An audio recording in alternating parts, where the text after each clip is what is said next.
At the age of 65, Colonel Harlan Sanders sold KFC to a third-party company.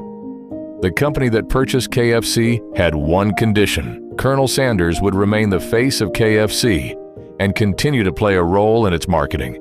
For this, he was paid a separate salary of $6,000 per year. At one point, after becoming upset over a disagreement, Colonel Sanders opened a cafe in Shelbyville under his wife's name, called Claudia Sanders Dinner House.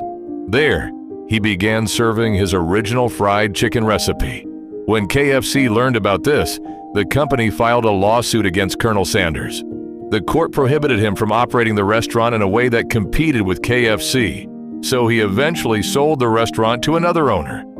Today, Colonel Sanders is no longer alive, but the restaurant still exists under the name Claudia Sanders Dinner House.